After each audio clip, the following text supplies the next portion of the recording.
Are we up? Oh yeah, we are Good live. morning. Morning, Jennifer.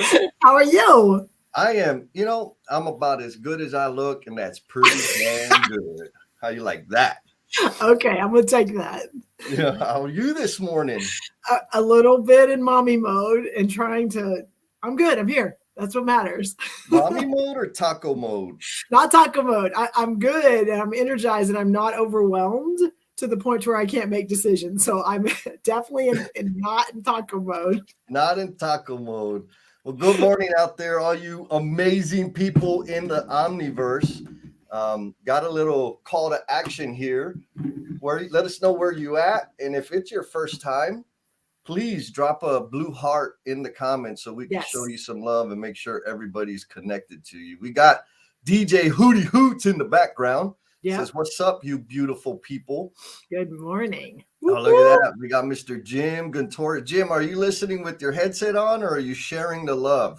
With your wife this morning. Oh, I love it. I love it. So how was your week, Jennifer?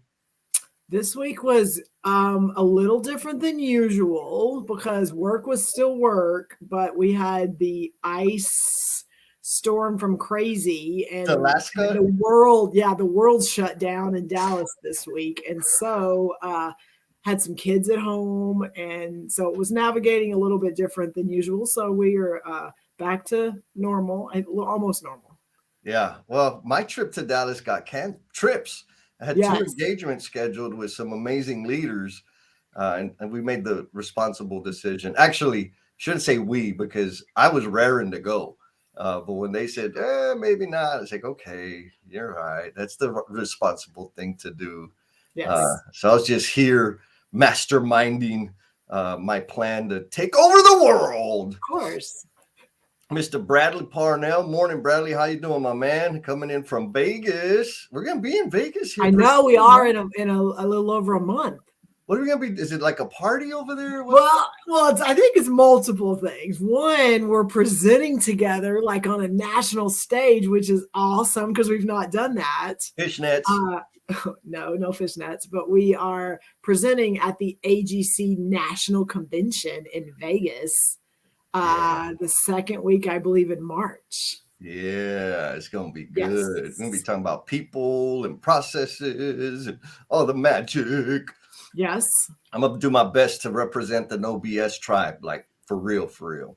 Yes. And we may even be talking about that a little bit in our presentation. Absolutely. Absolutely. We're going to be talking about the No BS tribe. Jim Gunturia says he's in the truck right now, probably headed to work or at Nice. work. Nice. Mhm. Thank you for making the sacrifice, my friend. Buddy. Hey, so did you know that Buddy's like a voice actor now? I do. I mean, literally, he's like what is it? The Morgan Freeman of Yeah. audiobooks. I just love listening to his voice. And so, yes, y'all, the Lean in Love audiobook, the audio version of the book Yes. is available to a very specific audience. So anybody that's signing up for all the emotional bungee jumpers are going to get first access to it.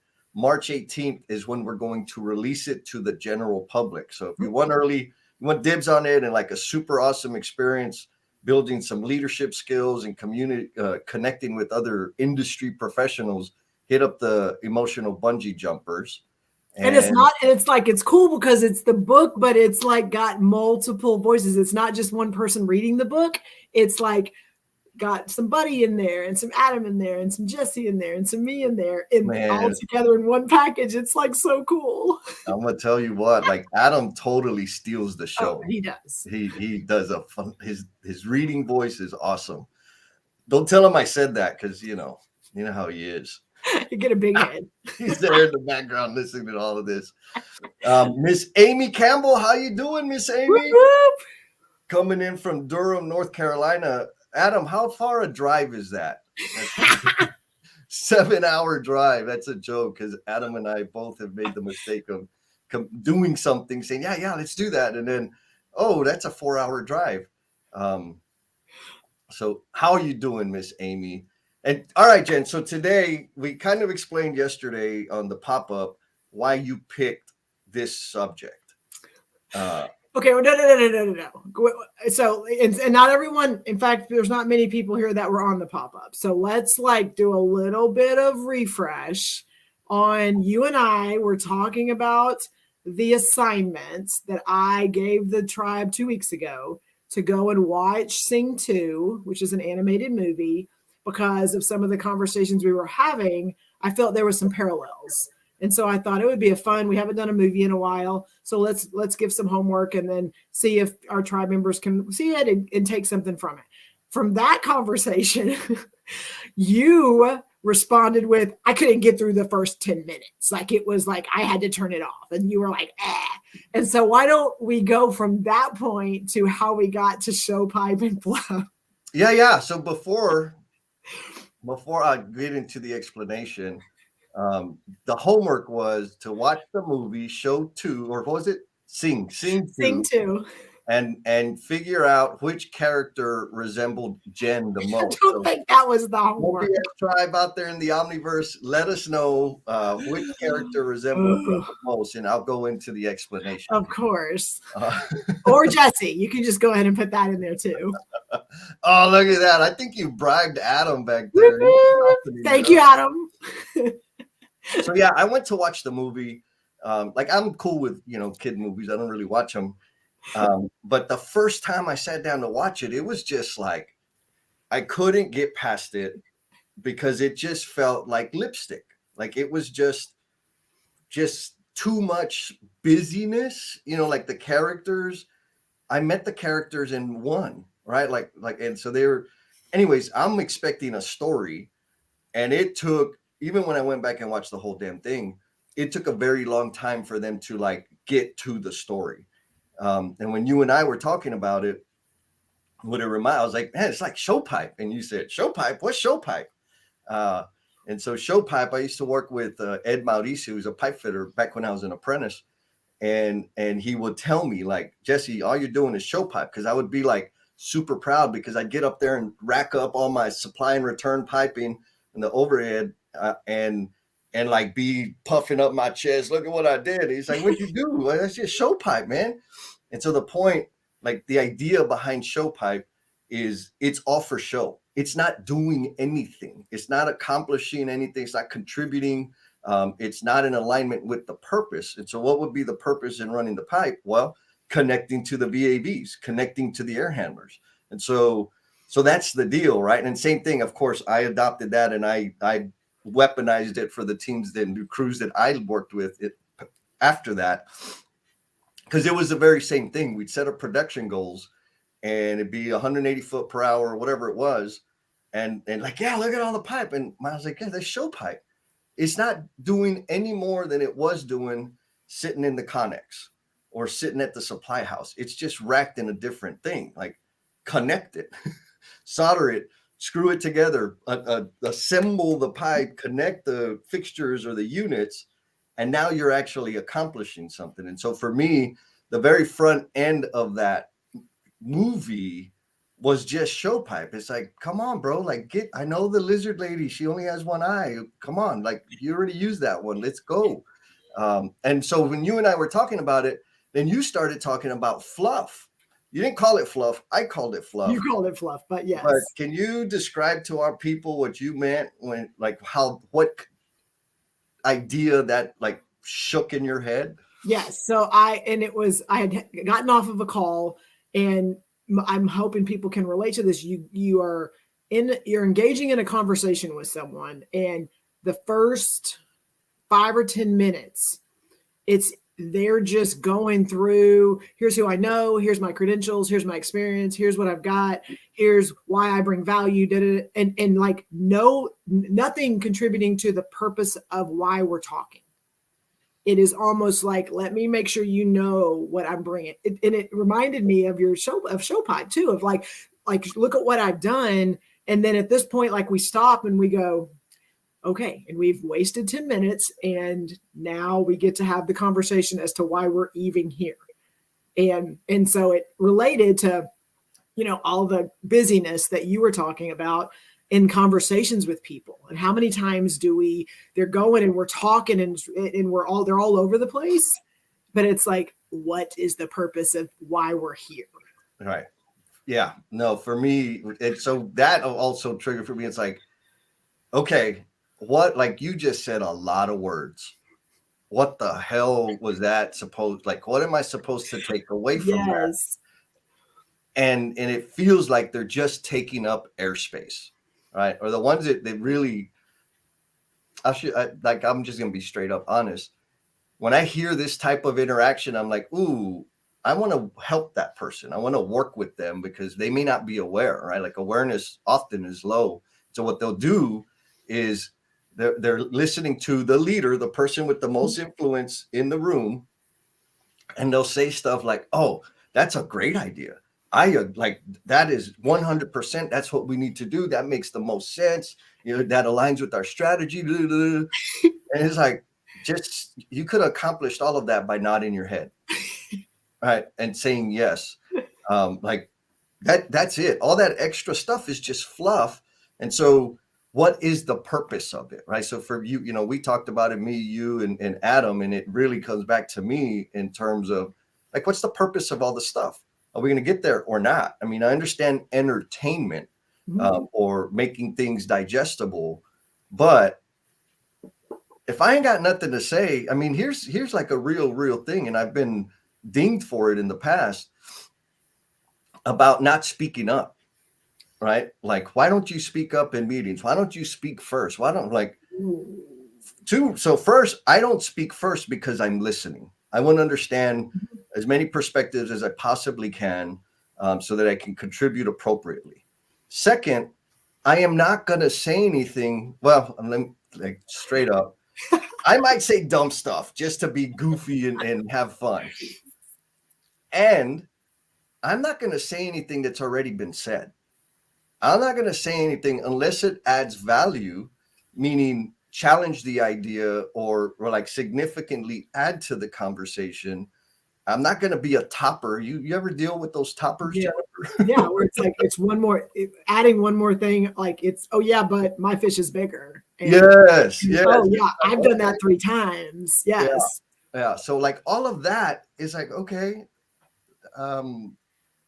what was the point of that? So anyways, that's where the idea of show pipe and fluff came from, and that's what we wanted to bring to the tribe of how does that land with you? And of course, because y'all are out there and y'all are amazing, you're gonna help take this conversation to some magical place. And so I'm gonna go to the comments. Of course, yes. Miss Amy says, yes, the filler. Yeah, like come on, man. Like let's get to it. We got stuff to do. We got Vince Trevi. Oh no, James Gable says good morning. Oh, y'all. Yes, you did. That was good, y'all. Well, he's getting some Texas lessons in there because Jim Gontoria says just y'all. You don't need to add the all. Uh-oh, we got an editor in the audience. I love that. Miss Carol, good morning, Carol. She's rock on, no BSers. Yes. And then Vince Trevino, my buddy here in the 210. What's up, Vince? Man, if y'all like Vince and I are connected on Facebook, and he posts some super fun stuff, like cowboy related, Dallas Cowboy related. Oh, hilarious stuff. Y'all got to check him out. Is he a fan or not a fan? Because I got to get him connected with Brian. Is he a fan? I have no idea. Okay. Anyway, Vince, I need to get you connected with my brother Brian Lacy on Facebook because he is not a Cowboy fan. And so he's got like 30 days worth of memes that he is just every day loading up Facebook with. So I got to get you connected with him. Oh man. Yes. Connect. And then we got Miss Yesenia. Did you see her post yesterday, Jen? Oh my gosh. With her hair. Yes. It was awesome. So cool. She looked like Yesenia, you look super happy. Like the energy was like coming through my phone. Like, dang, that girl, she's up today. What her hair was like Storm. I felt like she was like in this Storm. Yes, I agree. Good morning. She's gonna be on the road and she's gonna be listening. So thank you for joining in. Oh, we got more. Like I see, like Demetria. Good morning. We haven't seen her in a while. Demetria, what's up? I know, how you doing, girl? We're gonna be hanging out with her in We April. do get to. I'm so excited. Yes, reciprocal propulsion, girl, is coming. You best be ready. All right, so we have one person so far that did their homework. And we're gonna, let me see, I lost her. Here she is. Miss Yesenia, of course, the storm.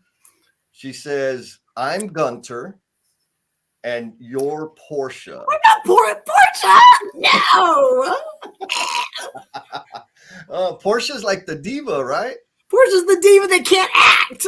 Yeah, I'm not gonna argue. Well, I disagree, but that's okay. You're allowed to have your opinion. That's Jen Topping right there, y'all, in case you don't know what it looks like.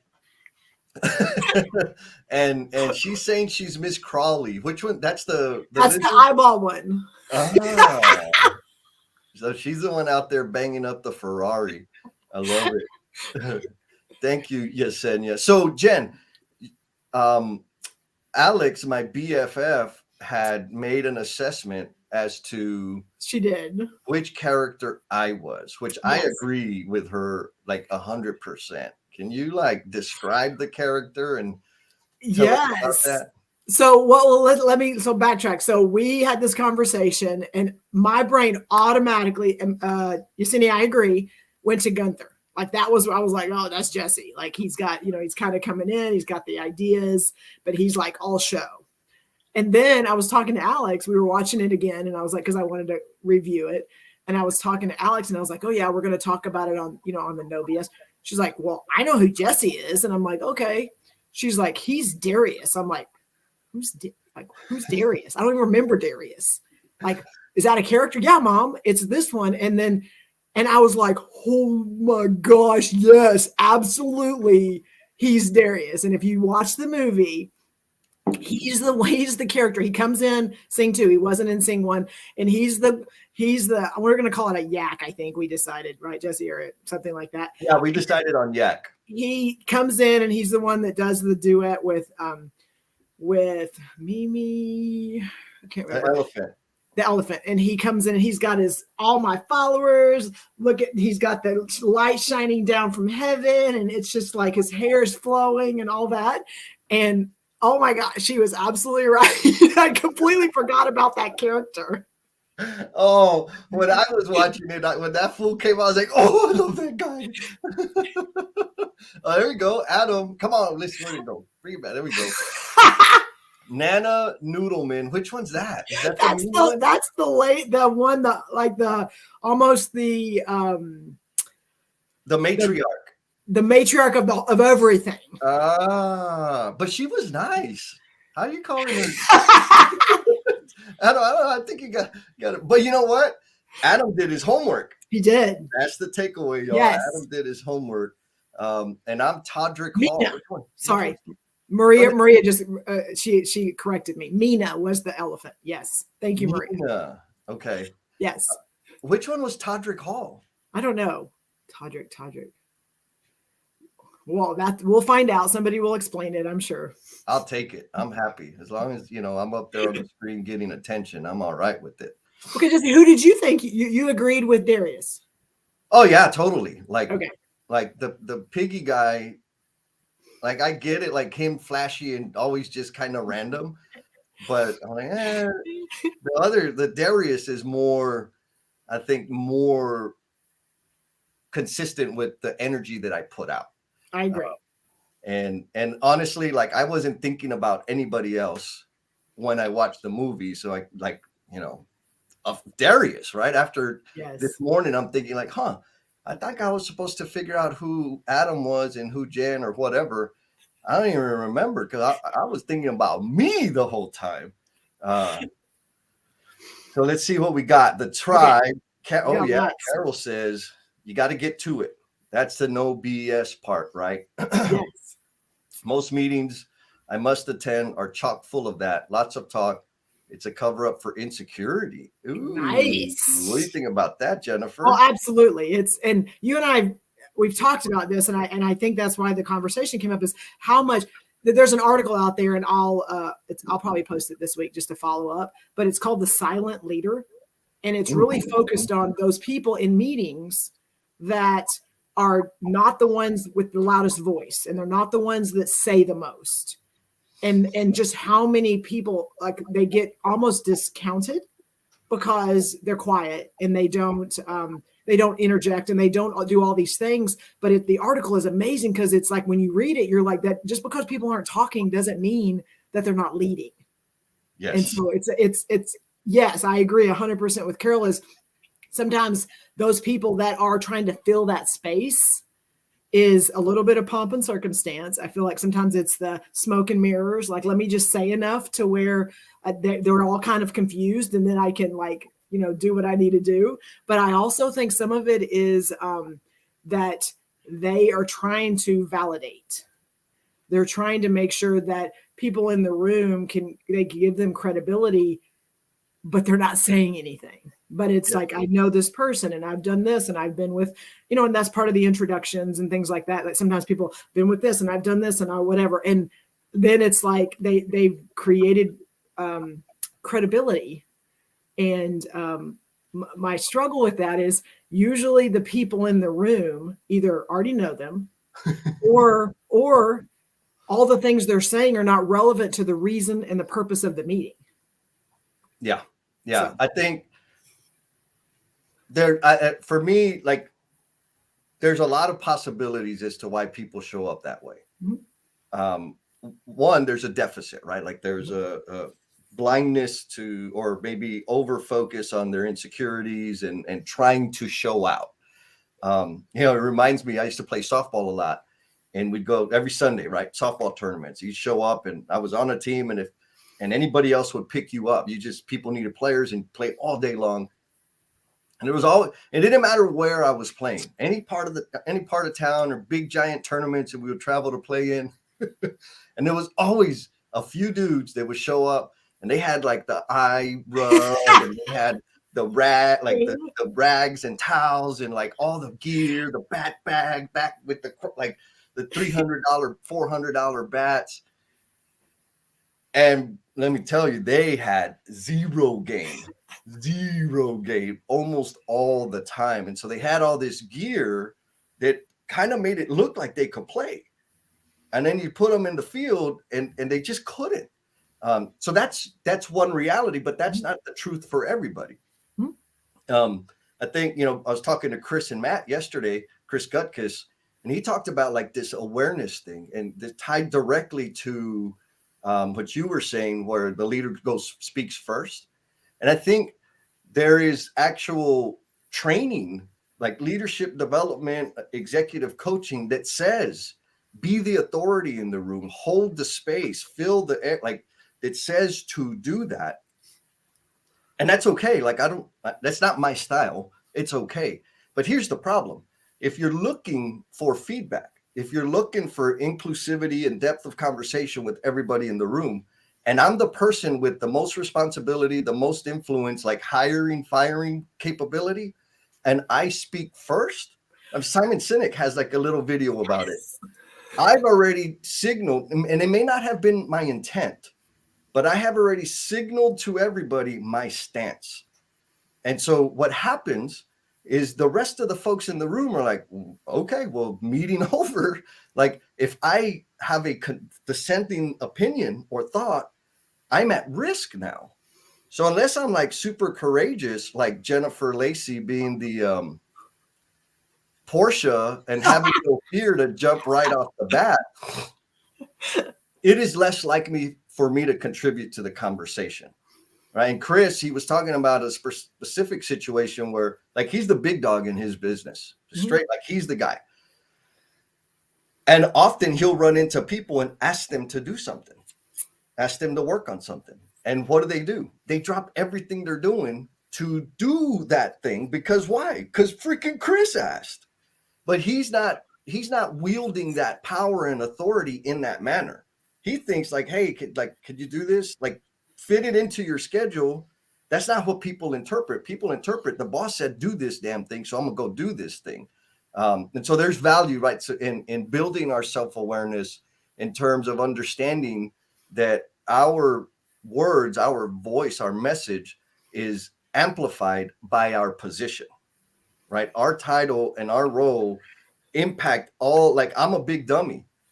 You know that. The tribe knows that. There's some people that are thinking about starting a podcast and starting live stream, and I'm talking to them, and they're like taking notes, and I gotta do it. Like, I was like, man, I'm not like, but because I have some experience, and I there's some visibility, so I got to be aware of that and be very clear about, hey, these are the things that I use now. There are other things out there that have way more functionality and fancier and better quality, blah blah blah. These are just the things I use, so that I don't like to help people understand that this isn't the way, this is a way. And so in meetings, I put in a lot of effort to speak last, because I don't want to guide and lead people in the room unless I'm like, we'll just say the person with the least authority and the least influence. Then I don't mind speaking, because my influence is small and I'm not going to deter people. At least that's what I tell myself. What do you think, Jen? No, 100. Yes. And so, and I love the conversation because there's also that facilitation piece that a lot of us are in those positions. And I'm just going to speak specifically from my position within my firm, is a lot of the facilitation of the meetings. I may be the subject matter expert, or I may be the person in the room with the biggest title. In the way we facilitate and the way we engage and the way we listen can completely elevate that or tear it down and make it be not relevant. And so how we facilitate, how we engage, how we get feedback in a room, if we're in that facilitation mode, I think is important. So here's an example is, when I go into a room, usually the range of people in the room is anywhere from project executive. It could be it could be a field engineer. It could be a job site assistant. It doesn't matter. Pre-con estimator. Like, most of my rooms are filled with all kinds of titles, and they're in a training class or a new hire class or whatever. And we kind of go through the whole, what's your title, what you do. We do all that. Then the rest of the class, most of the times I pose questions out or I ask questions, they're writing their responses on sticky notes. And it's something specifically I do because I want to hit what you said, is I've been in rooms where we have a project executive, or we have one of our leaders from the company in the room. And I intentionally let them talk last, but sometimes I can't stop them because they can't help it. And when they speak and they give their opinion, just like you said, everyone else in the room is like, how do I align with that? How do I align with that? Because they're our leader and they're the ones that that are driving this. I need to make sure they know I'm aligned with them. And I understand where it comes from, but it doesn't continue to make us better. And so for me, and that's where I live in this continuous improvement. How can we continue to keep moving? Not just, hey, we're good, status quo, but how do we continue to get better? And so forcing people to not, the leaders to speak last if I'm facilitating, or I speak last when I give my thoughts, but everyone in the room is able to give their individual thoughts, and then we share them. And it's cool because some of them are so aligned that they're like, oh crap, I wrote the same thing you did. So it's cool, but it's also someone goes, I didn't even think about that. And it doesn't get our brain so sucked into, to make sure that I'm doing the things I'm supposed to do, and this falls in line, and it keeps me in this safe place. It gives them the freedom to put their thoughts out there. Yes. So here's a question in my head. I mean, obviously you've been facilitating, you've been doing this a long time. Your role as the facilitator and like the champion of building forward is unique in that you do have a lot of influence, but you're like Switzerland, right? Like, yes. You're not on either side. You're on the side of the best outcome. Yes. And we have an understanding of like typical behavior that does not contribute to the mission, meaning leader taking all the airspace and stuff like that. How often, what do the conversations sound like when you sit down with the leader, preparing them for the engagement that they're about to get into? there's a lot of solutionizing already before we ever get into what we're trying to talk about. So a lot of they have the experience and they already know what needs to happen. And so the questions usually in those conversations are, so why are we meeting? Why are we getting a group of people together? And we kind of have to get past a little bit of that protective armor, because people that are in leadership positions most of them didn't just get dropped into that position. Right. Like they've got experience or they've done something that's got them elevated to that position. And it's protective armor. It shows that they have their voice matters, and that what they've done matters, their body of work, all those things. And coming into a room to where your armor is stripped off and you are naked and you are vulnerable is not a place that they will run into. They will not just go, let me do that. And so it's not just me ripping it off. But it's also like having to prepare them for the conversations and what we're doing. It's super scary. And yeah. I see it in their faces, but it also, I'm seeing more and more of them going, okay, we'll just go do it and see what happens. And so it's that, would you follow Jesse over the hill having no idea what's on the other side? That, to me, I know all these other things are important, but to me, that's the question that then lets me know that's a leader. If someone would follow them because of what they've done, and you and I say this a lot, are you exhibiting the behaviors you seek? And that's you've ingrained it in my head. So when I'm doing something, I'm engaging with people at any level, any job site, whatever I'm doing, am I exhibiting? Are they seeing in me what I'm hoping to see in them? And it can be scary, and they could be like, oh, that's not me. But by doing that, it gets people that answer the phone when I call and go, Jennifer, what do you need? Because whatever you're going to ask for, I will do it. Yep. Those are our superintendents and our leaders that will do it, because they know that wherever I'm taking them, it's not going to be a bad place. Yeah. Amazing. And that's the thing, right? Is the scary, I mean, sure, it's scary for them. And now you have a whole bunch of reps, but like sitting down with the executives of the business and telling them like, hey, bro, I need you to like button it up for a little bit. Yes. That's a scary feeling. I've had to do that too. Or post coaching, right? Yes. We used to do these, people will report out on their problem solving initiatives. And during the presentation, they'd start digging and what are the metrics? Yes. And like the poor damn person is really just giving a status update on what they've learned so far. Yes. And guess what? That person's like, I ain't doing that again, because I am not going to present until it's perfect. And we know what that does. Yes. Like, hey, Mr. Leader, Mrs. Leader, let's have a conversation. And it sounds condescending, but the best way I could describe it was like, look, when people are presenting their progress, questions are 100% like good. Anything beside, like, just think about your kid bringing their second grade and first grade artwork. You say, that's awesome. You put a lot of work into that. That's great. Put it on the refrigerator. Don't throw it away when they're looking. Right? Like, they are in the process of developing the skill. And when you go in and like hyper attack it, you shut them down. And I think that's the whole point, right? It's like how it is the behavior, the way we speak, the way we respond, they will create the conditions for people to bring their full selves to the conversation or to the work, to the office, to the job site.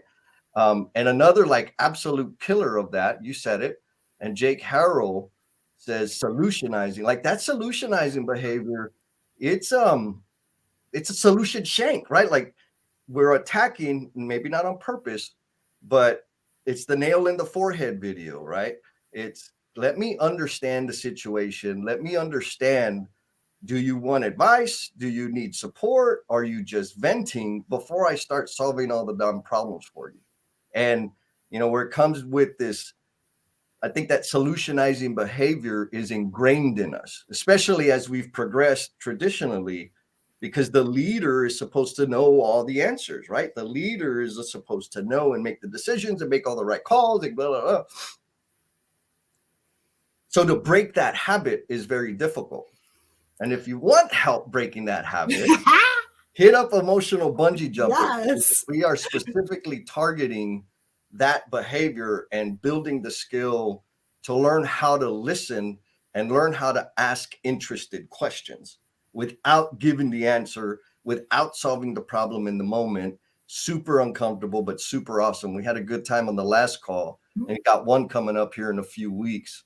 But we also understand it's like a lot of our roles is continuous improvement. Like that is part of what our job is.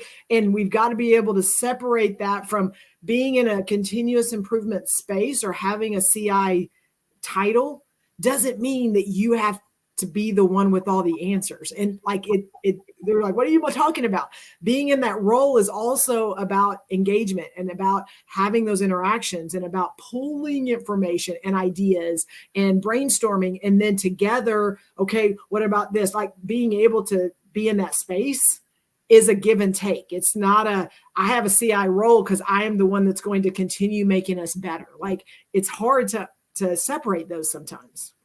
Oh, 100%. I mean, we just had Jake Harrell's post up here. Like, I haven't worked with him in any continuous improvement efforts, but just his character tells me that it would be an enjoyable experience. Mm-hmm. Yep. I have been and have also worked with people in the continuous improvement role, and it's like absolute dictatorship. And I used to just tell people, nope, that's not the way you do it. You're doing it wrong. This is the standard. And guess what? They don't want to invite me back to the party because I wasn't on the side of the best outcome. I was on my side. I wanted to be able to walk away and say, look at all the improvement I facilitated.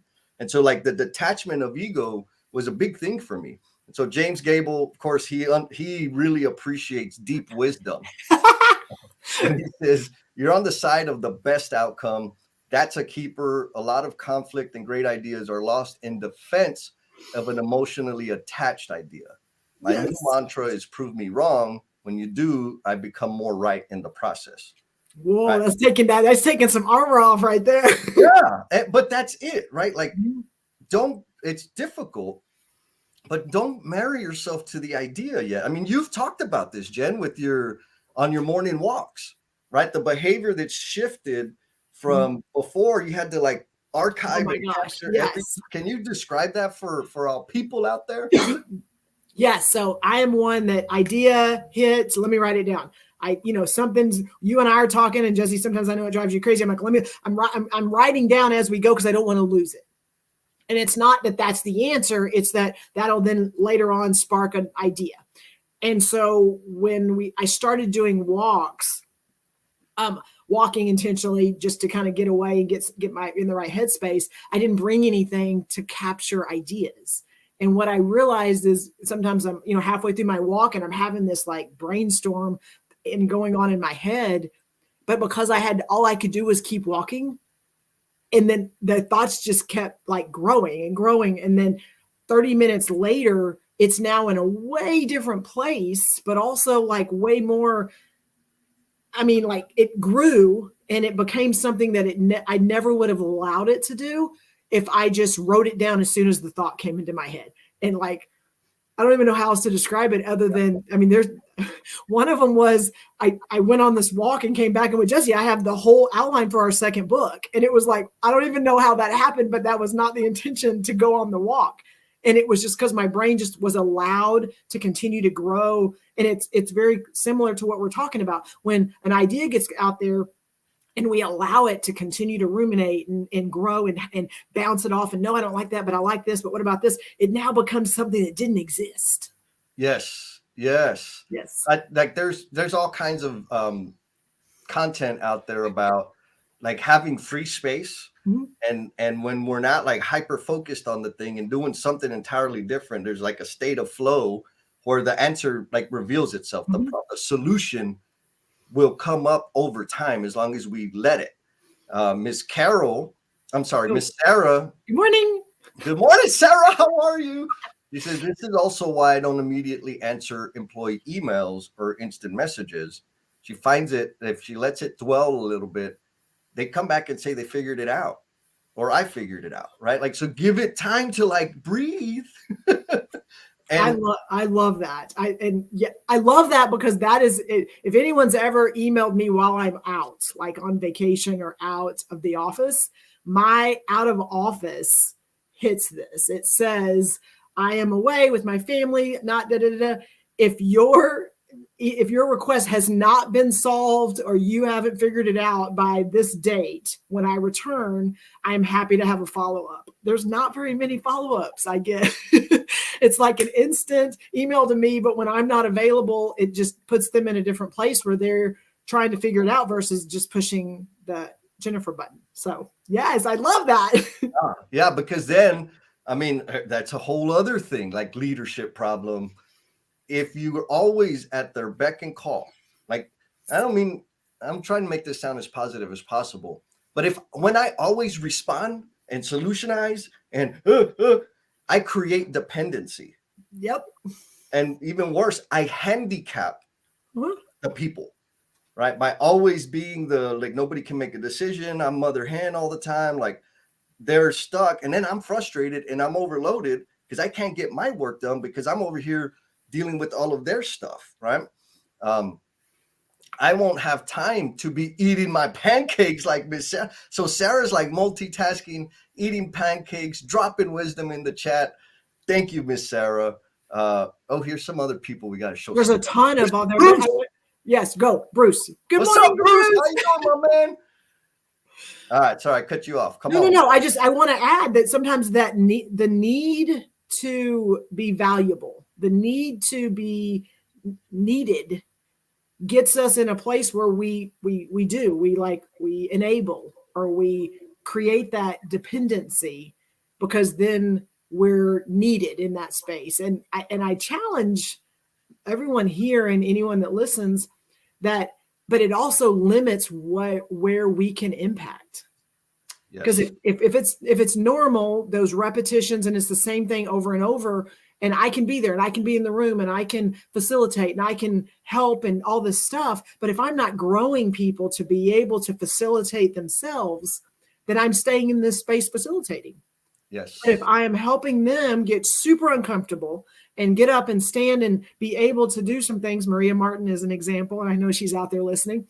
But when they start feeling that they have the ability to do it and they're scared, but they're going to go and try it with a group of people, and then they're empowered, one, it frees up space for me to go and do even more amazing things. But two, now there's another person that has taken on something and now they are empowered to go and impact change too. How magical is that? Yeah, that's how you build capability, right? You've got to help. And so, like, I hear those words thrown out a lot. Capability building. We're going to build capabilities. Okay, which capabilities? and for me, the most important, most valuable capability that's going to appreciate in time, over time, and I mean appreciate in value, is problem-solving capability, right?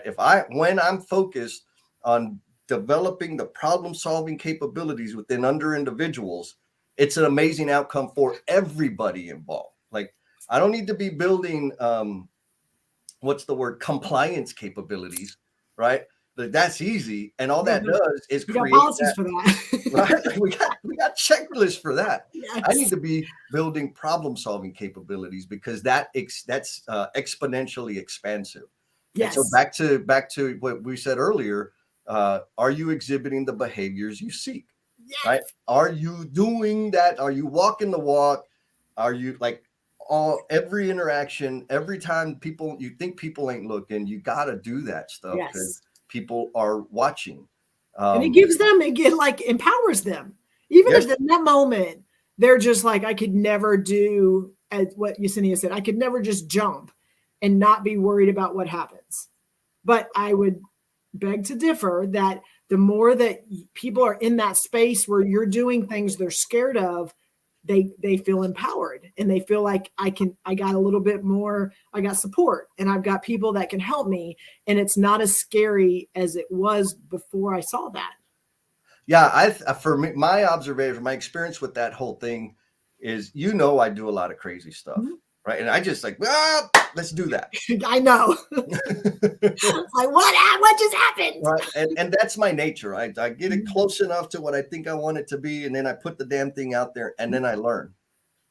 What I didn't expect, and what I've heard many, many times, is people see that.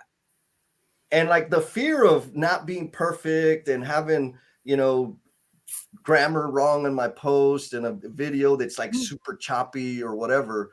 I used to be concerned about that, like people giving me hell about it, right? What's happened actually is people are like, man, I love that you just put it out there. And now I want to do more of that because they can see, right? So it brings down the fear level. Like the LinkedIn police didn't come get me. And so now, like, you know what? They're going to experiment a little bit more.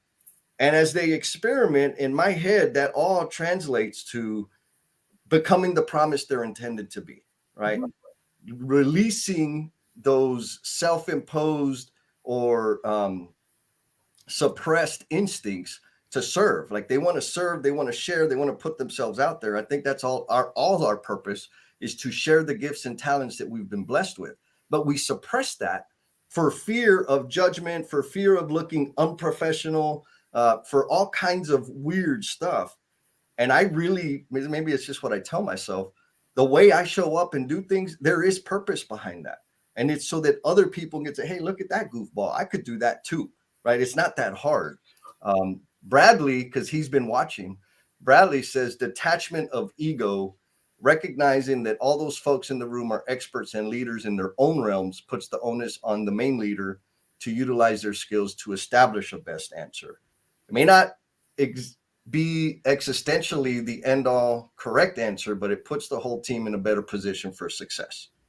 Right? And so that's it. Like, how do I detach from my answer, my stance, my feelings, my emotional connection to this thing so that other people can come in and then I can massage that or guide it, support it in the appropriate manner for a better outcome for the whole group. Absolutely. Man, good stuff. Let's see. Hold on. There's somebody here. Go ahead. No, there's a ton. There's like so much goodness over there. Yeah. So Maria did her homework. We got to give credit. Like if you did the homework, we're going to give you credit for the homework. Maria says, I think I'm Mina, but also feel what someone said earlier this week. She's been each of them at one point, except for the scary wolf guy, but maybe she was when she was like 6 to 10 years old. I think it was Cindy Becerra who made a post earlier in the week or since last week about she watched the show and she was able to identify with multiple characters in the movie. And Adam, like, didn't Adam identify with a couple? No, Armando. I think his identifier button is busted because he was identifying with like the gorilla guy. No, he wanted one, but he felt like he was the other. And we're like, yeah, because you were the other. You were not. He wanted to be Johnny, which everybody wants to be Johnny. He's just cool. But yet he was like, I think that I may be more Klaus Kickenbucker, which is the like guy. Yep. And you're just like, yeah, you kind of want to be Johnny, but we feel you're way over here. So no, it was awesome. Yeah, good. So Miss Carol says, shoot for the moon and hit a star. That's right, baby. Go me.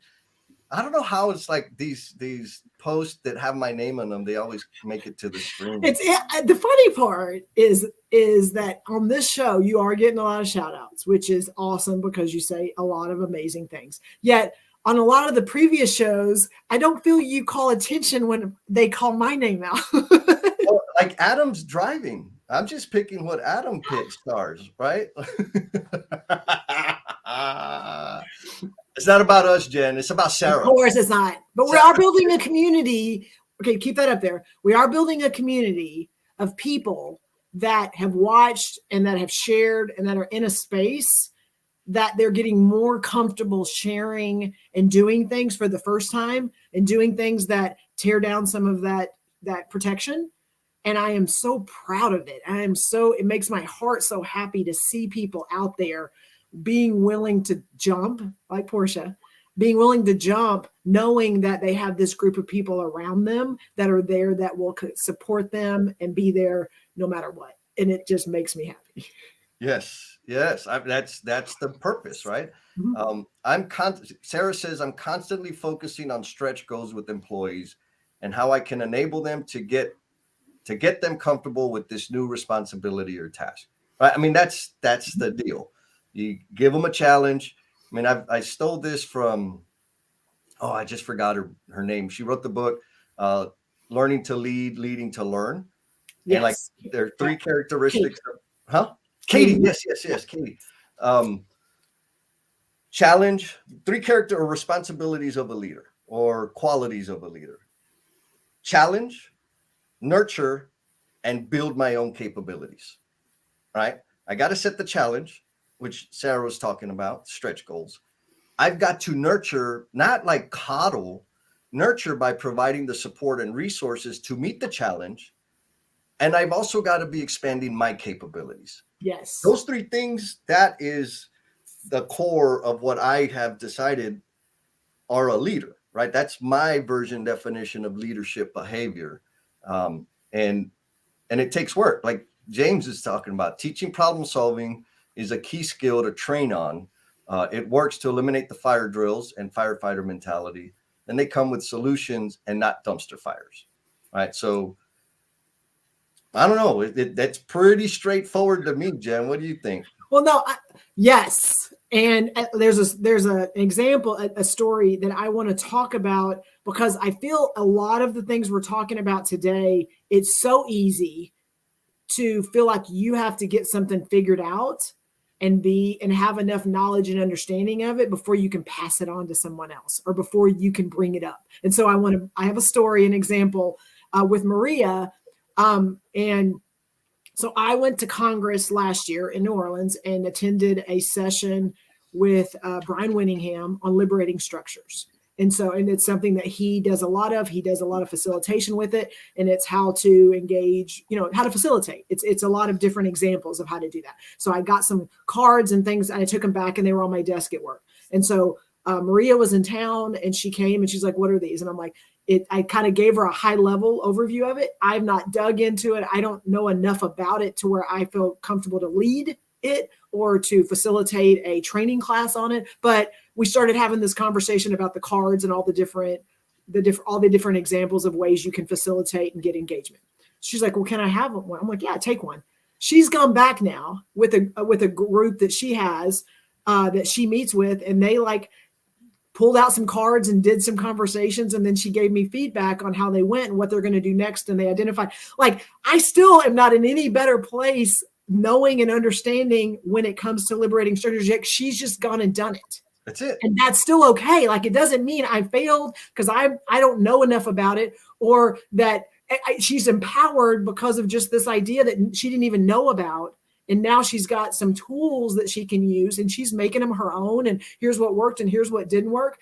That's the magic. That's the magic that we're doing, that we don't need it doesn't need to be perfect. We don't have to have all the knowledge and be the subject matter expert of it before we can speak it into somebody. Yes. We have to give ourselves permission to be the wind beneath some people's wings. Yes. Jennifer says here, let's face it, women are always the anchor personality. Adam, what are you doing bringing this up on the screen here? Thank you, Carol. And with, oh man, I lost it. There was another good one that she had that I disappeared. But yeah, the wind beneath people's wings, right? You brought an idea, you shared it with Maria. Maria said, all right, I'm going to go do this thing. She didn't get caught up in whatever, right? I need the class, I need the certification, I need all of these things. She just went and did the damn thing. Yes. I think there's tremendous value there, yes. But I also recognize that that's a very scary situation for people. And that's part of the purpose of the No BS Tribe, is to create a community of people that will support one another, right? Because some of us are fortunate and that we can go back to the workspace and we're in a very supportive environment. Some of us are not. And so the tribe, we're here to support one another. If you Yes. go in and experiment and try some crazy new thing, it's scary. You don't know how to handle it. You're not sure how to approach it. That's what we're here for. Like, you can see it in the chat. People are like supporting each other. Yes. And that is what we're talking about. Uh-oh. You remember this person? Woo! Well, I haven't seen him, but he's back in Rio, right? Yes. Yep. Oh, yeah. And he's shirtless. What's up, Will? No. What I'm talking about, baby. Don't encourage. Man. Look at that. Carol's having a good time with all of this. Yes. So we did.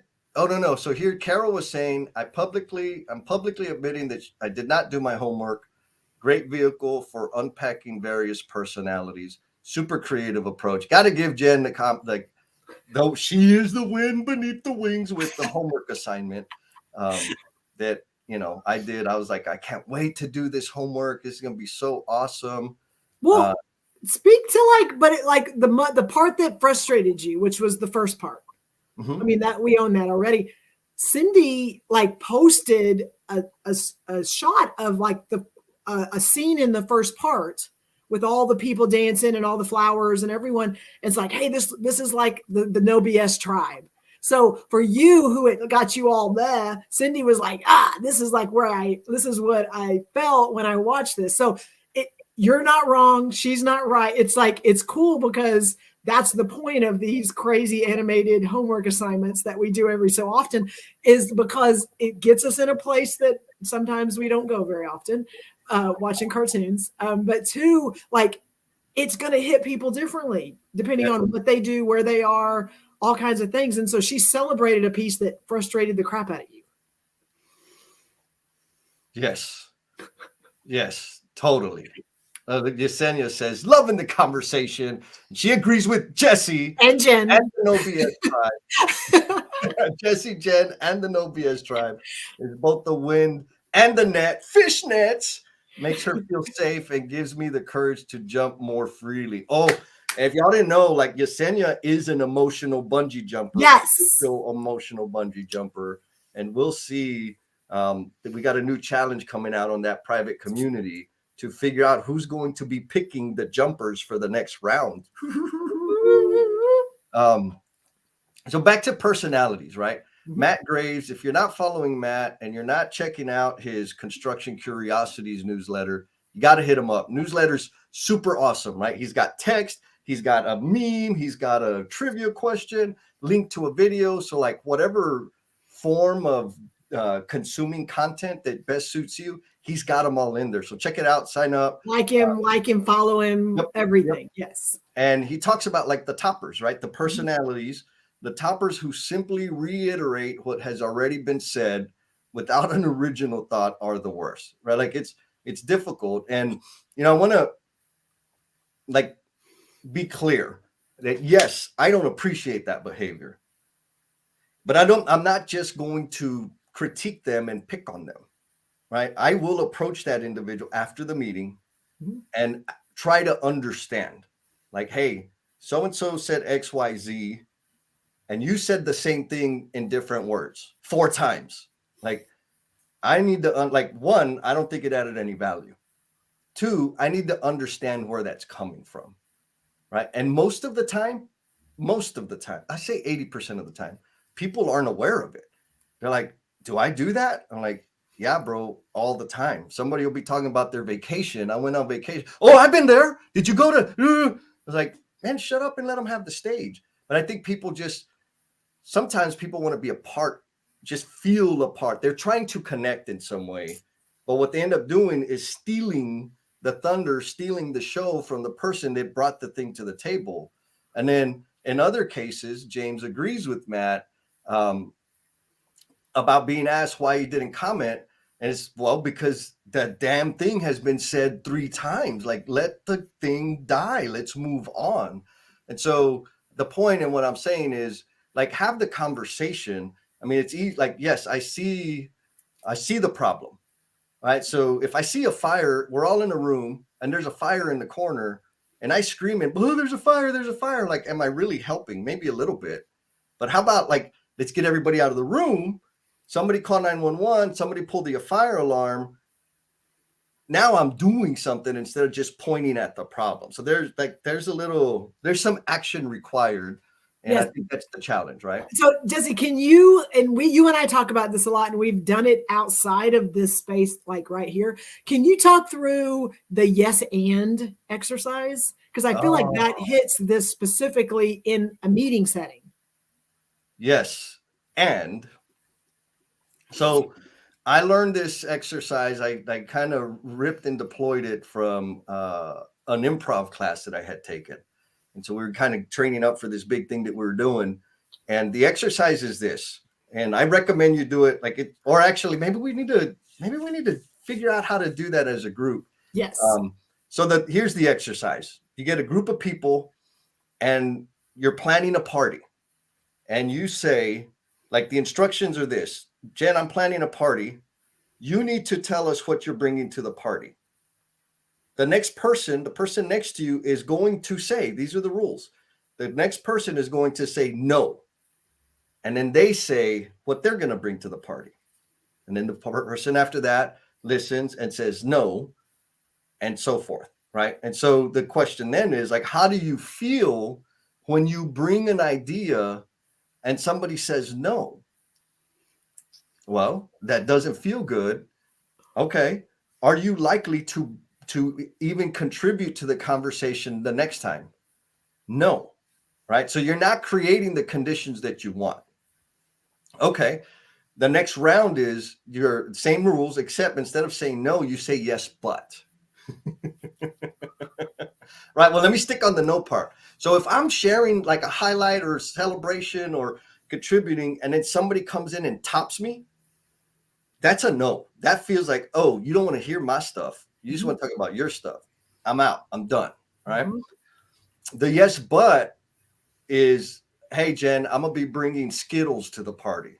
And you say, yes, but I'm bringing sparkling water. I don't know, whatever.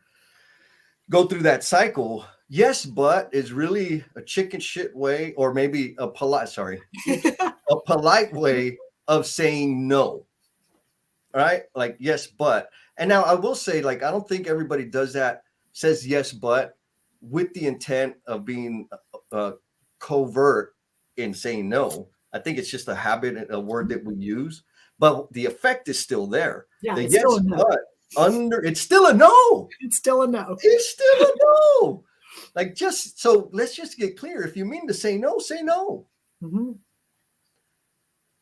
And so the whole point is, like, that yes, but response undermines collaboration, undermines brainstorming. Mm-hmm. The last round is yes, and. So I'm bringing fishnet hoodies for everybody. Jen says yes, and I'm bringing glitter and neon stripes for everybody. And then, you go down the road, and what always happens every time I run this is the party, like that last party, is an amazing party. There may be some illegal things happening in those parties sometimes, but the point is, when you say yes, and it has this building effect. There's momentum grows because people are invited to contribute to the conversation, and they're validated. What they've said, they're validating what someone's validating them.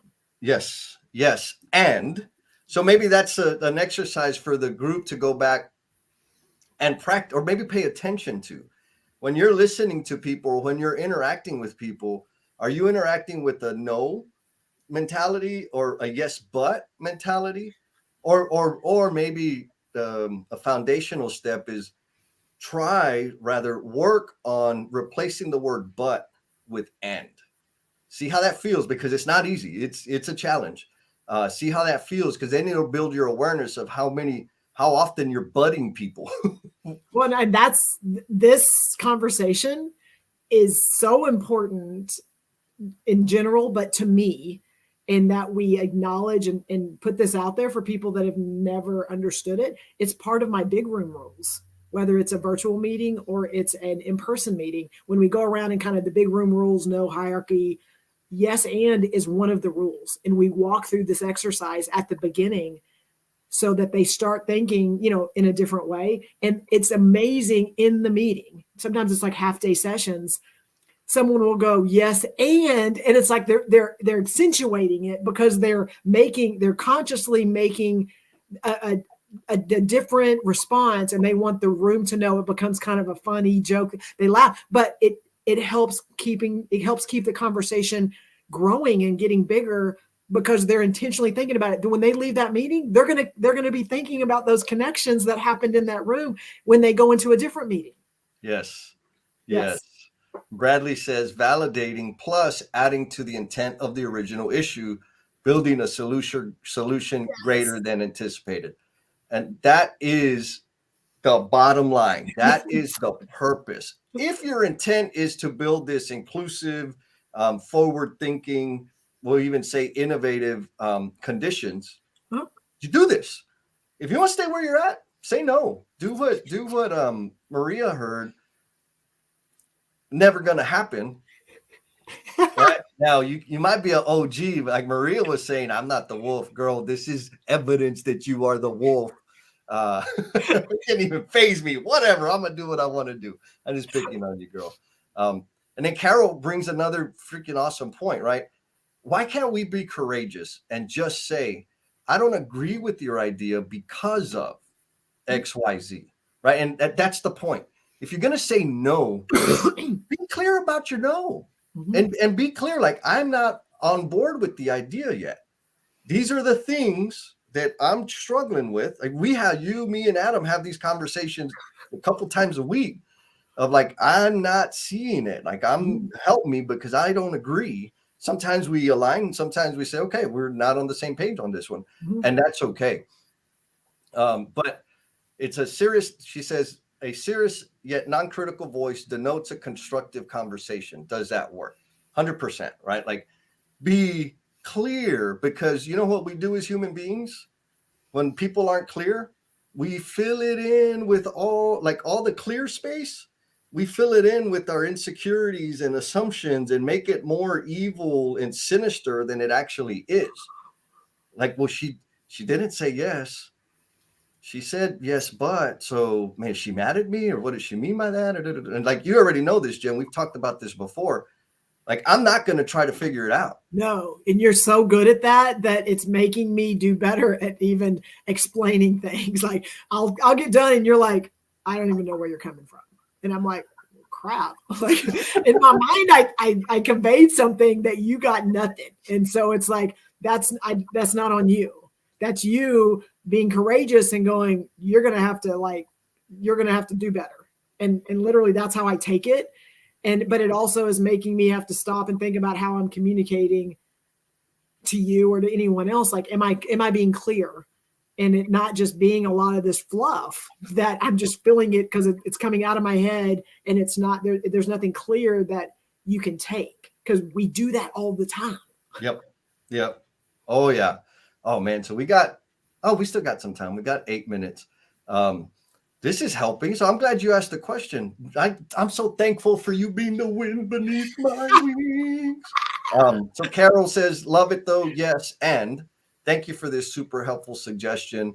Sarah says, knowing about the yes, but is a game. Oh, and this is where it's like the worst, right? Like, hell with you for when people are, I'm sorry, but, well, you ain't sorry, fool.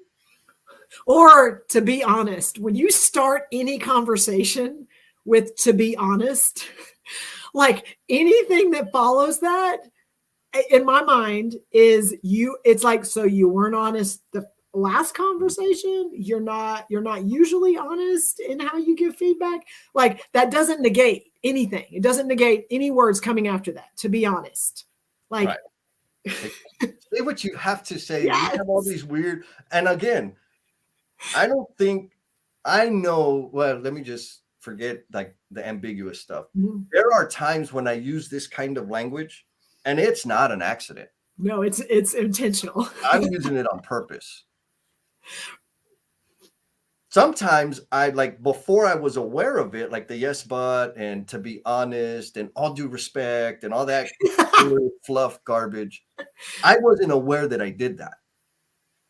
And I have a lot of recording of me talking. So I've learned, like, that's not what I'm trying to say. I sound like a jellyfish. Like, come on, own what you got to say. And that's the point. own what you're going to say. If I don't agree, I'm going to let you know I don't agree. If I'm not on board, I'm going to let you know I'm not on board. If I don't understand, I'm not going to guess. I'm going to say, what does that mean? Mm-hmm. Like, or ask a yes or no question, because those are okay. And you don't get a yes or no. I'm like, so that's a no. That's what I heard. Like, can you be clear? Because I've asked a clear question, or maybe I didn't, right? That's something else to work on. Look, Carol agrees. She said, yes, that fool ain't honest. Like, come on, man. Like, and so that's the thing. Why do we want to worry about it? Why do we even want to think about this? Because we may be unintentionally messaging to other people that they can't trust us, right? And if I can't trust you, I'm not going to be safe. I'm not going to be vulnerable. And if I can't be vulnerable, the depth of connection, the growth that could happen will not happen. And so being aware of this, again, it's not an accusation. We're talking about to help elevate our awareness, is intended for us to create these spaces so that we can breathe life into people and support each other as we're growing forward into the world. And there's a lot of us in spaces, Jesse, that we see it and we observe it, and we are in a place that we can help other people. And yes. It's not to call attention, it's not to attack, it's not to weaponize, but we've grown a little bit from where we were in a place where we didn't recognize it. We now recognize it, and now we're in a place where we can help other people either, recognize it and really stop and think about those things, even if it's to a room full of people. Hey, let's go through this exercise to make sure we're not doing this. Hey, pull them aside after the fact. We saw this a couple times. You may just want to think about that. Like, we're in positions now to help other people recognize it as well. Yes, that is the point. So Thomas LeMay says, all right, y'all, it's time to transition. He said he's got his batteries charged. He's not going to make the after party. So, y'all, we're going to have the after party here in about 9 minutes at 9:20. I posted an event on LinkedIn. What I'll do after we get off, or rather, what I'll do while Jen is sharing her closing thought, is I'll post it in the different chats on all the socials, so we can hear your thoughts on the idea. And like, it's a fact. We had a conversation today. And y'all's contributions have been freaking amazing. Thank you for helping us. And usually the next conversation, the topic comes from the after party. From this conversation, yes. From here, and then whatever's added to it in the after party. So please come help us keep this thing, keep it growing. And so, Jen, I'm going to share a closing thought. Miss Carol put this in there, and I want us to keep thinking about it. Okay. Is the leader should be a tribe elder.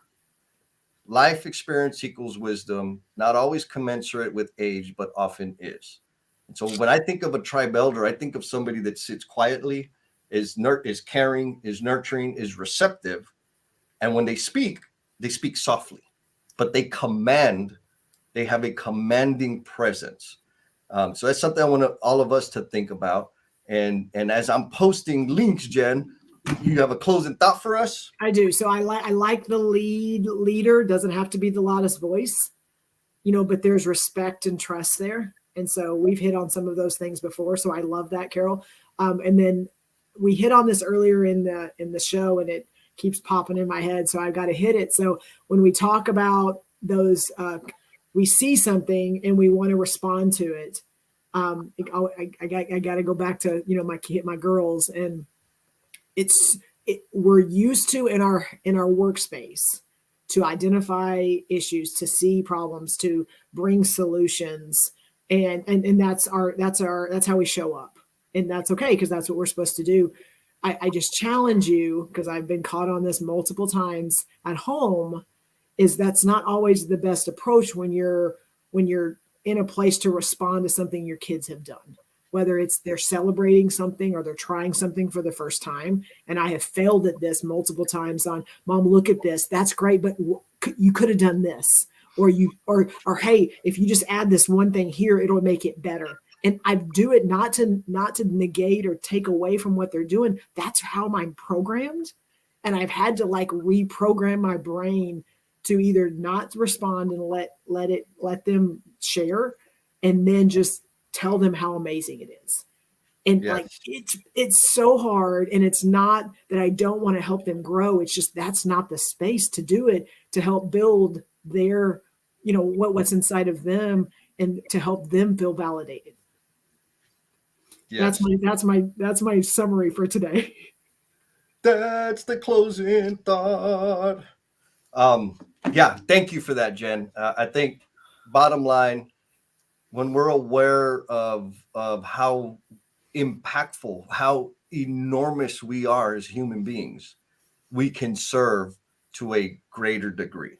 Yes. And that's it. Like, how do we build the awareness around how amazing we are and how much value we can bring, and how much healing we can bring to each other, so we don't have to suffer alone. We can